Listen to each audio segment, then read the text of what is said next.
Fala pessoal, estamos aqui, estamos apenas testando nossos equipamentos aqui do MDR Studio.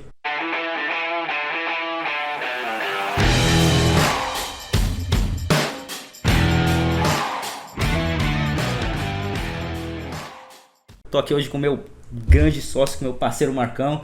Fala aí, Marcão. Sim, com certeza, a gente espera muito que vocês curtam tudo isso, curtam a nossa página, acompanhem todas as nossas redes sociais.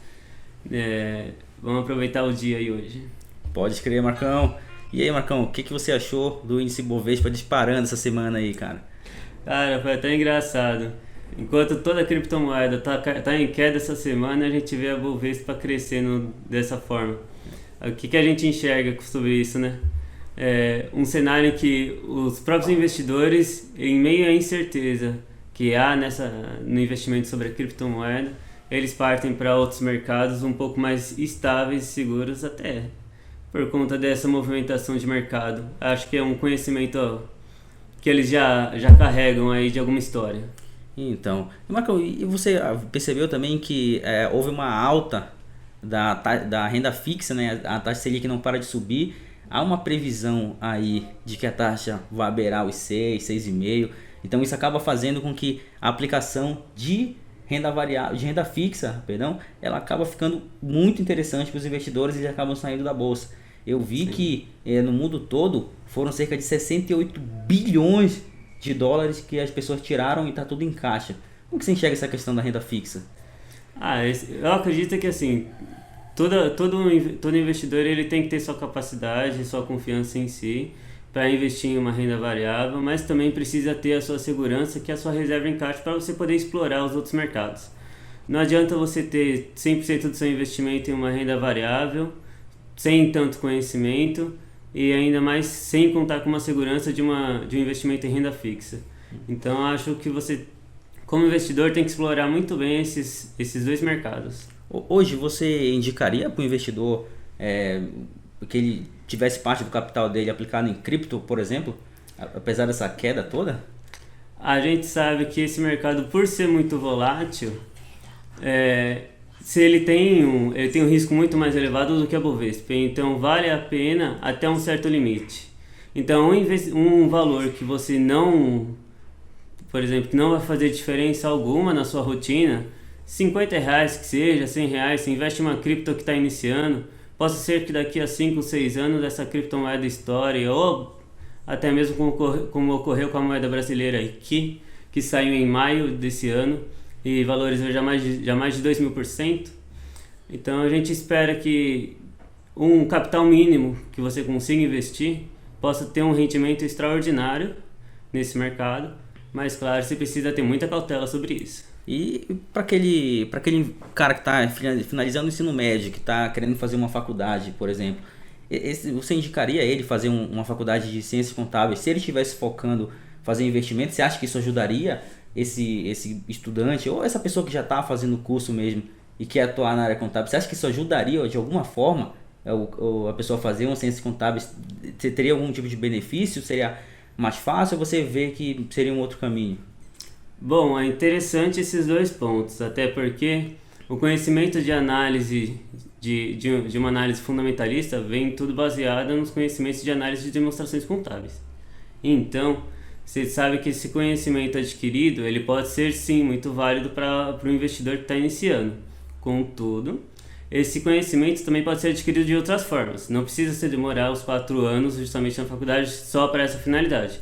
Se seu interesse é justamente investir, utilize outros mercados, outros meios de você adquirir esse conhecimento para você poder realmente explorar todas as oportunidades e explorar esse mercado aí o mais rápido possível, sem ter que realmente esperar os 4 anos para ter segurança de que você está analisando alguma informação da forma que precisa.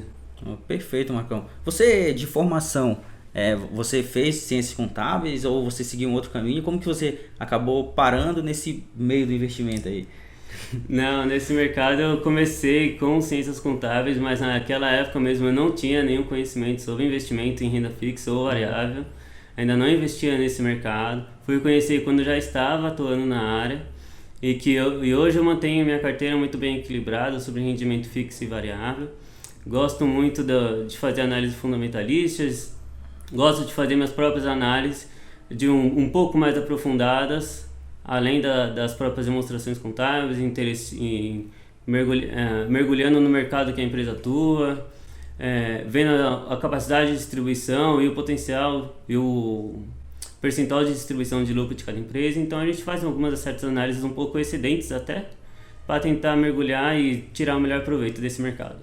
Ô Marcos, eu não sei se é uma impressão que eu tenho, mas atuando por anos na área contábil, eu acabei percebendo que a galera que trabalha de fato em escritório de contabilidade, eles não têm um conhecimento aprofundado de bolsa e até mesmo a questão dos tributos incidentes e em relação a investimentos e coisas assim.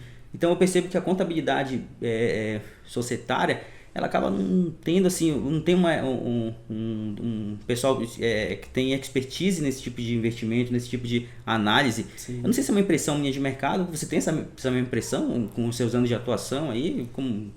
Sim, infelizmente sim. A gente sabe que essas duas vertentes são mercados extremamente distintos. O mercado de contabilidade em si, o pessoal eles focam muito no operacional, na execução, mas a análise em si se perde muito. Não há muitos profissionais que fazem uma análise perfeita, uma análise precisa de cada mercado, de cada empresa.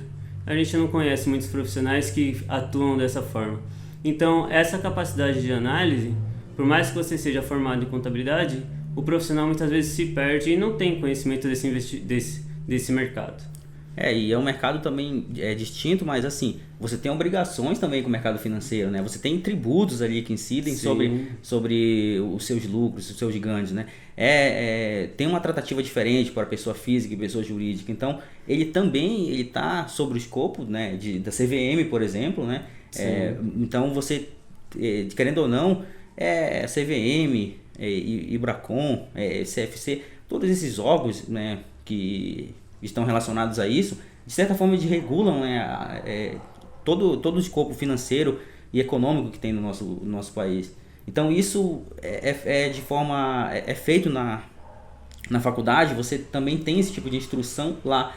Só que eu vejo assim que como os professores eles atuam ou lecionando somente, sem atuação prática, ou às vezes o cara atua de forma prática, mas ele não teve nenhum tipo de contato com isso, né? Eu mesmo, pelo menos na graduação, eu não vi ninguém que investisse, não tive um professor sequer que desse um norte diferente, por exemplo, né? Que não fosse somente você ser um contador, fazer obrigações e fazer escrituração contábil, esse tipo de coisa. Então talvez seja aí que seja o problema, aí que seja talvez o gap, e que faça que hoje haja um medo muito grande, inclusive disseminado por professores de faculdade, em relação ao mercado de capitais, e também já virou algo cultural também fazer para tentar ir pelo lado tradicional. Tanto que saiu uma pesquisa recente agora que 93% das pessoas formadas em ciências contábeis, os caras estão atuando no mercado. E a gente percebe no mercado que pouquíssimo desse percentual está envolvido no mercado financeiro. Então é uma coisa assim que já vem da base, né? É uma coisa que vem realmente já vem da faculdade, já vem das escolas técnicas, enfim, já vem desse público aí.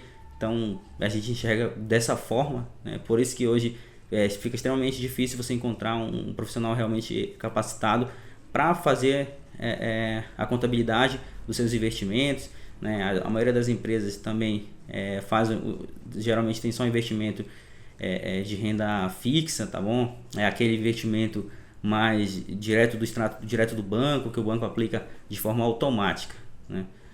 Então é isso. E a gente enxerga dessa forma. E você, Marcão, tem alguma coisa a complementar nesse sentido? Claro que tem. Até porque os profissionais, os professores que são exatamente o espelho, né? Nós como os alunos na época, somos cria desses professores. Tivemos nossa crença praticamente quase tudo formado até lá, até o momento da gente ter realmente o conhecimento de mercado, o conhecimento profissional da atuação.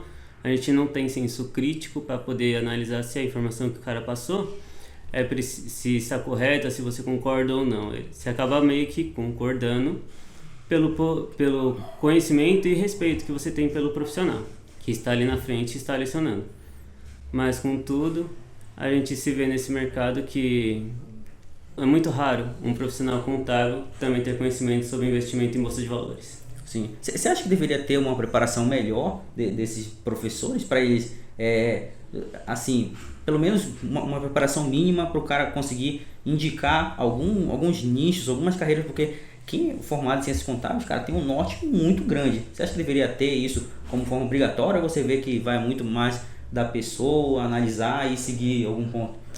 Não, podia ser muito melhor explorado se tivesse isso dentro da grade curricular.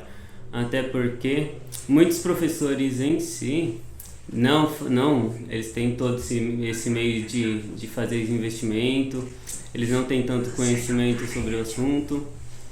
Se fosse incluído dentro do mercado, todas as análises em si poderia ser feito. Por exemplo, tivemos matérias de análise de análise de balanço, análise de demonstrações contábeis.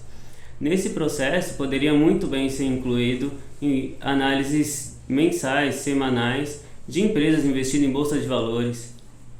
Esse conhecimento, a análise em si, com certeza seria muito mais explorado, e o conhecimento adquirido seria um diferencial do que a gente tem hoje no mercado, de que analisar simplesmente o exemplo de um balanço de 15 linhas, 20 contas, 40 contas, quando se trata do avançado. Então a gente tem um mercado para explorar aí que a faculdade em si acaba não explorando. E também, Marcão, a gente percebe o excesso, né, de livros, tanto na internet como o livro de forma física mesmo. Então é muita coisa, mas falta assim um ponto específico. Eu mesmo, quando eu tentei estudar para entender assim a escrituração contábil societária mesmo, né?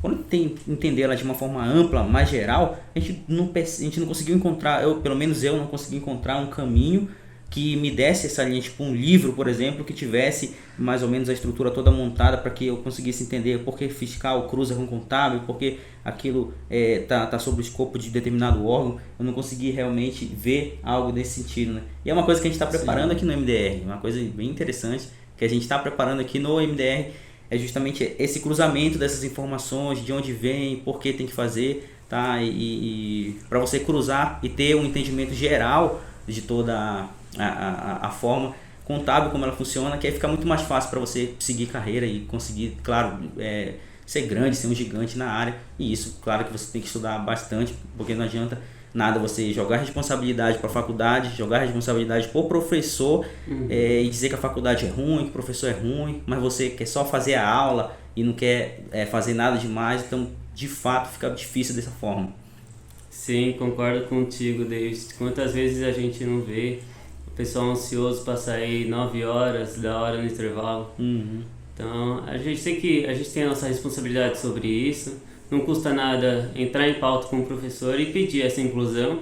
Às vezes, o professor pode fazer essa inclusão dentro do encaixe da matéria dele. Boa, Marcão. E é isso, Marcão.